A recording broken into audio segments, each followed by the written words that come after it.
बिस्मिल्लाहिर्रहमानिर्रहीम। औज़ु बिल्लाहि मिनश्शैतानिर्रजीम। बिस्मिल्लाहिर्रहमानिर्रहीम। अल्हम्दुलिल्लाहि रब्बिल आलमीन वस्सलातु वस्सलामु अला अशरफिल अंबियाइ वल मुरसलीन सय्यदिना व नबिय्यिना व हबीब इलाहिल आलमीन अबिल क़ासिम मुहम्मद। अल्लाहुम्मा सल्लि अला मुहम्मद व आलि मुहम्मद व अला आलिहि तय्यबीन अत्ताहिरीन अल मासूमीन अल मज़लूमीन अल मुंतजबीन अल मुंतखबीन अल मयामीन ला सिय्यमा अला बक़ियतिल्लाहि फिल अरज़ीन। अल्लाहुम्मा अज्जिल लहुम फ़रज इन्नहुम यरौनहु बईदा व नराहु क़रीबा व लअनतुल्लाहि अला अअदाइहिम अजमईन मिनल आन इला क़ियाम यौमिद्दीन। अम्मा बअद फ़क़द क़ाल अल्लाहु तबारक व तआला फ़ी किताबिहिल करीम। बिस्मिल्लाहिर्रहमानिर्रहीम। क़द अफ़लह मन तज़क्का व ज़करा अस्म रब्बिही फ़सल्ला। सामीन कराम, ज़कात बदन यानी फ़ितरे के उन्वान पर उसकी अहमियत के एतबार से हमारी गुफ्तगू आपकी खिदमत में पेश कर दी गई। अब जो हमारी आज की गुफ्तगू है, जो तसलसल से के बाद इस ज़कातुल फ़ितरा ही के उन्वान के ऊपर मसाइल और अहकाम के एतबार से बहुत से लोग हैं जो ज़कात के बारे में अब भी उसकी बुनियादी चीज़ों के बारे में गाफिल हैं या मसाइल से लाइल्म है, जिसकी बिना पर बहुत सी गलतियाँ अंजाम पाती है। और ये अहम तरीन इबादत जो परवरदिगार आलम ने इंसान के रोज़े की कबूलियत का सबब करार दिया है और इंसान के रोज़े का कमाल इसके ज़रिए से रुक जाया करता है और इसी के ऊपर ठहरावा होता है, इस सिलसिले में कोताही हो जाया करती। लिहाजा चंद बुनियादी मसाइल आपकी खिदमत में ज़कात के सिलसिले में अर्ज़ किए जाएंगे। सबसे पहली बात तो ये कि इसकी अदायगी का वक्त क्या है।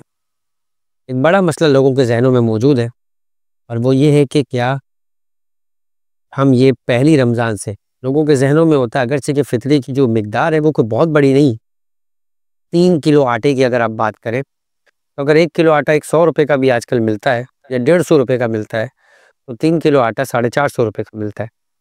तो 450 रुपये से शायद आज के इस दुनिया के अंदर एक आदमी का एक दिन का खर्च भी पूरा नहीं हो पाता। तो ये कोई इतनी बड़ी मिकदार नहीं, लेकिन तब भी इंसान सोचता है कि बहरहाल ऐसे ज़रूरतमंद मौजूद है जिनकी जेब में शायद एक दिन का खर्चा 100 रुपये भी मौजूद ना हो। तो अगर हम माह रमज़ान की पहली तारीख से लेके 30 तारीख के दरमियान में अगर कहीं कोई मोमिन ज़रूरतमंद मिल जाता है, उसे देकर ज़कात के फ़र्ज़ को भी अदा कर दे और उसकी मुश्किल में उसका साथ भी दे। माह रमज़ान में वैसे भी लोगों के दरमियान नेकी का जज्बा बहुत बढ़ जाता है। लोग राशन के एतबार से और मुख्तलिफ़ चीज़ों के जो ज़रूरियात है उसके एतबार से मोमिनीन की मदद करते हुए नज़र आते हैं, मुस्लिमीन की मदद करते हुए नज़र आते हैं। तो क्या इस फ़रीज़े को भी इस तरह से अदा किया जा सकता है?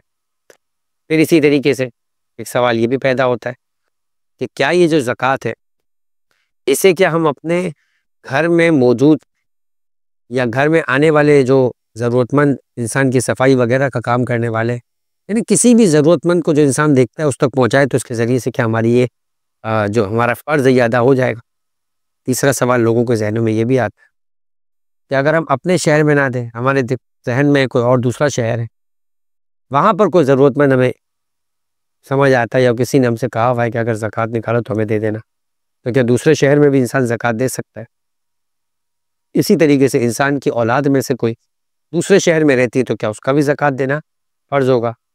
या घर में ईद की रात को हमने इफ्तार रखा हुआ है, दावत रखी हुई है, कुछ लोग मेहमान हो गए, इत्तेफाकी तौर पर आ गए और उन्होंने हमारे घर पे इफ्तार कर लिया या इफ्तार के बाद के खाने में शरीक हो गए, तो क्या उनका भी ज़कात, उनकी भी फ़ितरा जो है उनका भी फ़ितरा में अदा करना होगा? ऐसे कई सवालात हैं जो अक्सर और बेशतर इन दिनों के अंदर पूछे जाते हैं। एक सवाल ये भी है कि जिस तरीके से अगर खुम्स किसी चीज़ पे वाजिब हो जाए तो आप उस चीज़ के बदले रकम भी दे सकते हैं। तो क्या इसी तरीके से जिस तरह से इंसान अगर इसके ऊपर फ़ितरा वाजिब हो जाता है कि 3 किलो आटा देना है या 3 किलो आटे की कीमत देनी है, मसलन फ़िदिये के अंदर कहा गया कि आपको 3 पाव आटा ही देना है। आपको कफ़ारे के तौर पे कहा गया कि अगर किसी के ऊपर हज में कफ़ारा वाजिब हो जाता है, उसे बकरा ही कुर्बान करना है, बकरे की कीमत नहीं दे सकता। तो क्या फ़ितरे के अंदर भी ये मुश्किल है कि फ़ितरे में भी एक्चुअल चीज़ आपको मुस्तहक़ तक पहुँचानी है? आप अगर रकम देंगे तो अदा नहीं होगा। तो इस तरह के सवालात हैं जो फ़ितरे के सिलसिले में किए जाते हैं। हम एक-एक करके सवालात का जवाब देते हैं। सबसे पहले तो ये कि फ़ितरा जो है वो कब अदा किया जाता है? फ़ितरे का जो एक्चुअल वक़्त है, जो मराजीन ने हर मर्जे ने अपनी अपनी किताब में लिखा है कि वो ईद की रात गुरूब आफ्ताब से लेकर ईद की नमाज पढ़ने वाले के लिए ईद की नमाज से पहले और ईद की नमाज ना पढ़ने वाले के लिए ज़ोहर से पहले का इसकी अदायगी का वक्त है। ये इसका एक्चुअल वक्त है। अब अगर सवाल ये कि क्या पहली चांद रात को भी दिया जा सकता है, तो आगे सिस्तानी फरमाते हैं कि अगर कोई शख्स माह रमज़ान के अंदर इब्तदाई तौर के ऊपर भी इस फितरे को अदा करना चाहता है तो वो उसे अदा कर सकता है, उनकी तरफ से इस बात की इजाज़त है। लेकिन वो फरमाते हैं कि बेहतर ये कि इंसान कर्ज़ की नीयत कर ले। अगर कर्ज़ की नीयत से तो तकरीबन तमाम ही मराजिन आपको इजाज़त देते हैं कि आप इसको जो है वो अदा कर सकते हैं। अलबत्ता अगर सिस्तानी पहली रमज़ान से भी अदायगी को अलाउड करते हैं और उसकी इजाज़त देते हैं। लेकिन बाकी सारी मराजिन की निस्बत अगर बात की जाए कि इंसान एहतियात के रास्ते पर चलना चाहता है तो उस मुस्तहक को जिसको वो दे रहा है वो उसको कर्ज़ की नीयत से दे सकता है और ये नीयत ये करे कि मैं ईद की रात को, चांद रात है, उस वक्त नीयत कर लूँगा कि जो मैंने कर्ज़ उसको दिया था वो बतौर फ़ितरा में उसको अदा कर देता हूँ और उसके ऊपर ये कर्ज़ जो है वो तब्दील होकर फ़ितरे की सूरत में पहुँच जाएगा और उसे कर्ज़ अदा करने की ज़रूरत नहीं होगी। और इसके लिए उसके इल्म के अंदर उसको लाना भी ज़रूरी नहीं है। अगर वो बाद में तक अदायगी के लिए आता है तो आप उसको कह सकते हैं कि तुम्हारे साथ मेरा मामला अंजाम पा गया और अब तुम्हें कर्ज़ देने की ज़रूरत नहीं है। इस अंदाज से भी वो अपने फ़ितरे को अदा कर सकता है। अब आते हैं कि ये फ़ितरा किन लोगों का इंसान के ऊपर वाजिब हुआ करता है। सबसे पहले तो जो फ़ितरा खुद फ़र्द पे वाजिब होता है उस फ़र्द के एतबार से क्या शराइत होनी चाहिए। मर्द होना ज़रूरी नहीं है, बालिग होना ज़रूरी, बालिग हो, आकिल हो, अकल रखता हो, होश में हो, दीवाना ना हो, बेहोश ना हो, फ़कीर ना हो, यानी वो अपनी आमदनी के ज़रिए से अपनी ज़रूरतों को पूरा कर सकता हो और किसी का गुलाम ना हो। ये 5 शराइत है। नंबर 1 बालिग, नंबर 2 आकिल, नंबर 3 बेहोश ना हो, नंबर 4 फ़कीर ना हो, नंबर 5 गुलाम ना हो। तो ऐसे फ़र्द के ऊपर ज़कात वाजिब है। अब फ़र्क नहीं पड़ता कि वो मर्द हो या औरत। खातून पे कैसे ज़कात वाजिब होगी या फ़ितरा वाजिब होगा, इसका सिलसिला इसकी गुफ्तगू को आगे पेश करेंगे। लेकिन ये 5 शराइत के साथ एक फ़र्द अपनी ज़कात को अदा करना उसके लिए वाजिब है। अब ज़कात में क्या देना है? हर वो चीज़ देना है जो उसके शहर के अंदर खाई जाती है, जो उसके यहाँ पर जो है वो अक्सर अफराद जो है उसको खाए जाते हैं। लिहाजा अगर कोई चीज़ उसके शहर में अक्सर नहीं खाई जाती, मिसाल के तौर पे उसके शहर के अंदर किशमिश नहीं खाई जाती, उसके शहर के अंदर खजूर बतौर खाना, बतौर ग़िज़ा जो इस्तेमाल नहीं की जाती। इफ्तार कर लेता है लेकिन खाना नहीं तसव्वुर करता है इसे। मसलन हम अपने हिंदुस्तान और पाकिस्तान की बात करें तो अगर किसी के सामने 3 किलो खजूर रख दिया जाए इफ्तार के मौके पर तो कहेगा मैं इतनी खजूरें नहीं खा सकता, मुझे रोटी खानी है, मुझे चावल खाना है।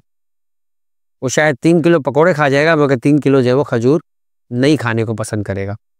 तो लिहाजा उसके शहर के अंदर जो है वो ये खजूर नहीं है, तो फिर आप खजूर फ़ितरे के तौर पे अदा भी उसकी कीमत लेकर फ़ितरे के तौर पे अदा नहीं कर सकते। हाँ, गेहूँ है, गंदुम है, आटा है, चावल है, ये चीज़ें वो है कि जो उसके शहर के अंदर खाई जाती है और अक्सरियत यानी मतलब ये है कि ये वो चीज़ है कि शायद उसको दाल ना मिले, सिर्फ रोटी चाय के साथ भी खा लेगा वो। खाली चावल हो, वो उसको ग़िज़ा के तौर पे इस्तेमाल कर लेगा।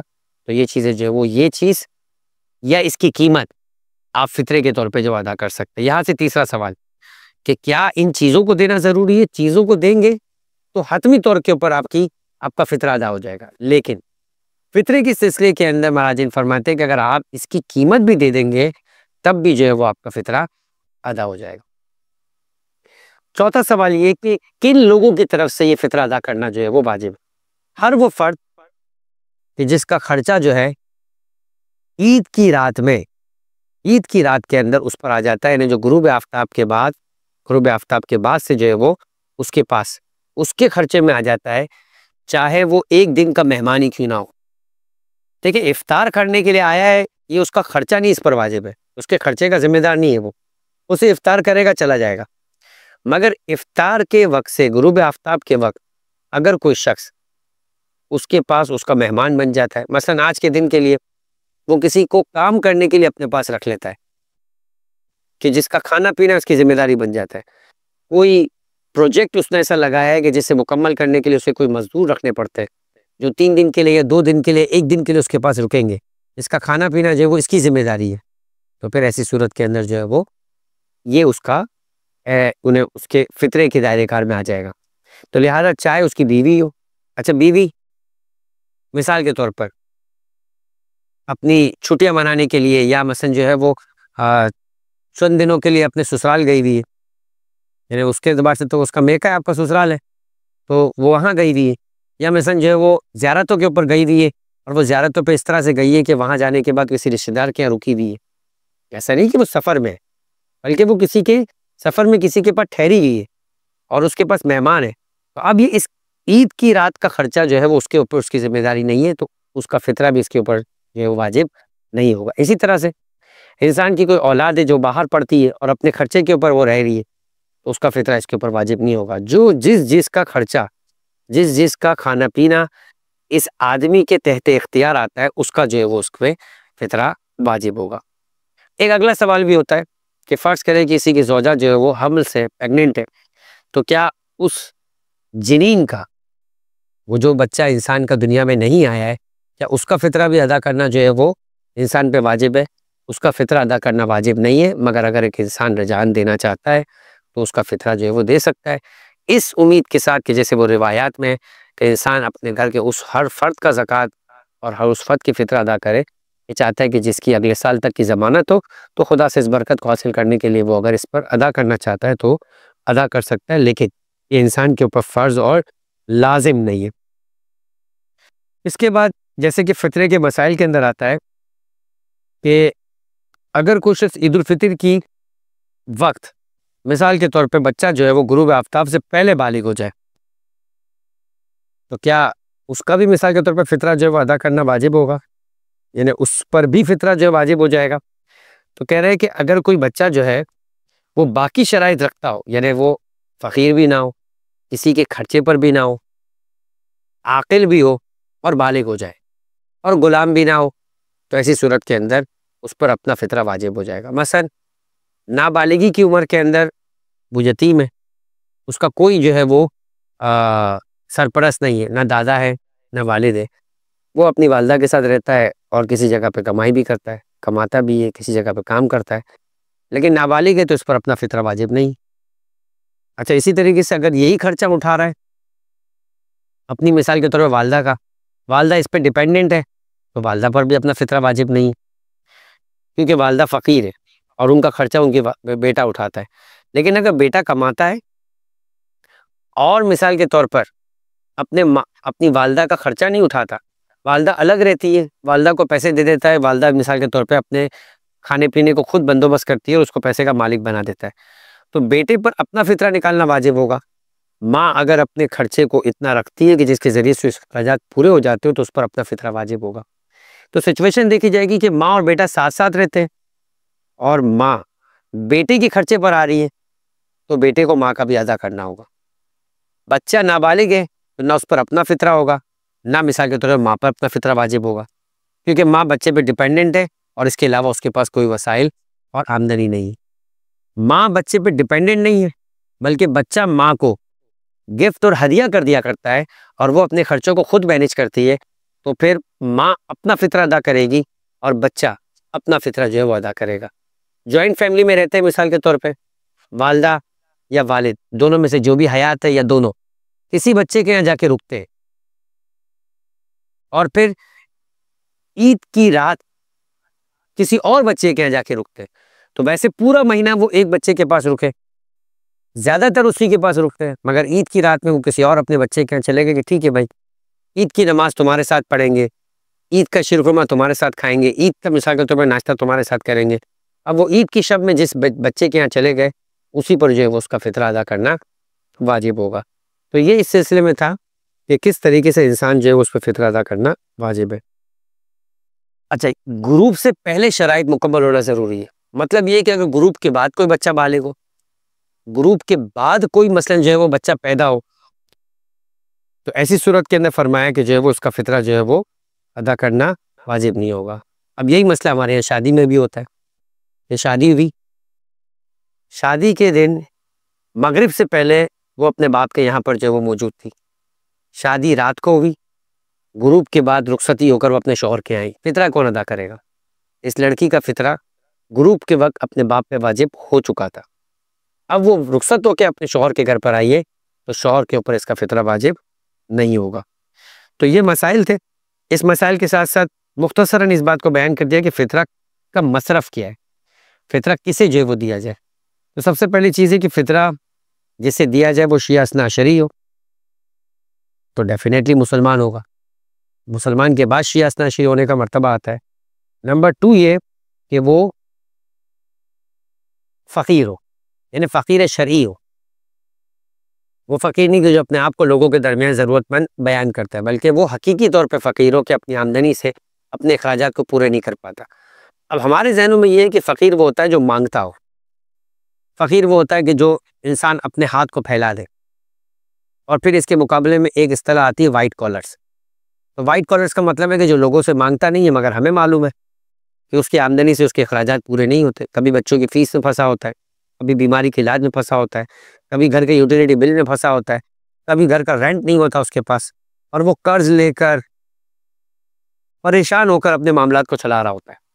तो ऐसा फ़र्द उस मांगने वाले की निस्बत ज़्यादा मिसाल के तौर पे हक रखता है, और बिलखुसूस अगर वो रिश्तेदारों में पड़ोस में हो कि इंसान पहले उन तक इस फितरे को पहुँचाए। अच्छा, इस फितरे को पहुँचाने में लफ्ज़ फितरा कहकर उसे अदा करना ये कोई ज़रूरी नहीं, बल्कि बेहतर ये कि इस उन्वान को छुपा कर उसे अदा किया जाए, ताकि उसकी इज़्ज़त नफ्स जो है वो मजरूह ना हो। तो उसका मोमिन होना ज़रूरी है। नंबर 2 उसका फ़कीर होना ज़रूरी है। नंबर 3 इसके साथ साथ फरमाया कि वो कोई बेनमाजी ना हो। आदिल होना ज़रूरी नहीं है, लेकिन वो बेनमाजी ना हो, खुदा न खास्ता शराबी ना हो, और खुल्लम खुल्ला किसी गुनाह कबीरा को अंजाम ना देता हो। खुल्लम खुल्ला झूठ बोलता है, वाज़े माशरे के अंदर काज़िब मशहूर है, गाना सुनता है, गीबत करता है, तोहमत लगाता है, बदहिजाबी ये यानी खातून है जो बेहिजाब है, अपने हिजाब का ख्याल नहीं रखती। इस तरह का कोई गुनाह के जो उसको फासिक बना दे, खुल्लम खुल्ला गुनाह करने वाला। एक है फासिक, एक है आदिल। आदिल और फासिक के दरमियान कौन है? जो उस मेयार पे नहीं पहुंचा है कि जिसके पीछे नमाज पढ़ी जाए, जो अपने ऊपर मौजूद हर वाजिब अंजाम देता है और खुद पर हराम हर काम से बचता है। जाहिर सी बात है, सारे हराम काम से नहीं बचता, मगर जो उस पर हराम है वो बचता है। बाज मुमकिन है कि चीज़ उसके लिए हराम ना हो। तमाम वाजिबात को अंजाम नहीं देता, हज वाजिब ही नहीं तो कैसे अंजाम दे, लेकिन जो वाजिब है उसको अंजाम देता है।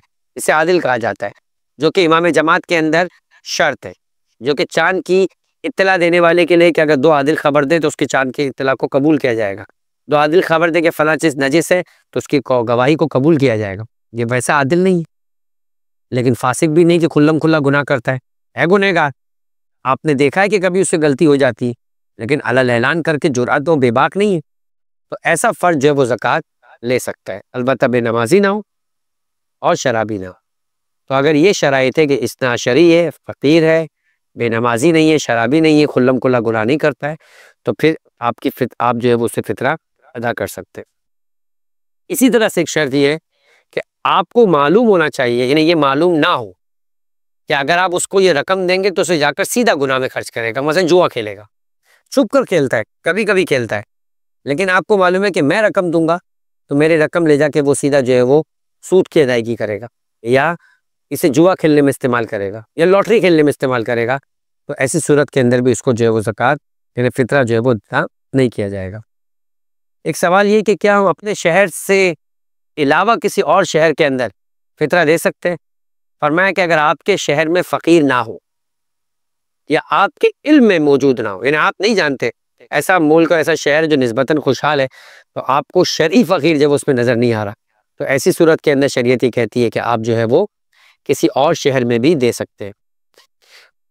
अब इसी तरीके से एक मसला है, और वो ये है कि अगर एक इंसान एक रकम फ़ितरे के लिए अलग कर देता है, तो जिस रकम को फ़ितरे के लिए उसने अलग किया है, अब उसमें तसर्रुफ़ नहीं कर सकता। ये सदक़े में नहीं है। अगर आपने वकालत नहीं ली हुई किसी से और उसकी वकालत में कोई सदका नहीं निकालते, सिर्फ़ एक रकम निकाल दी है, तो रकम निकालने से सदका नहीं बनता। लेकिन अगर फ़ितरे के लिए आपने रकम अलग कर दी है, तो वो रकम फ़ितरे की बन जाती है। अब इस रकम को आप मुस्तहक तक पहुँचाएँगे, इसी रकम को।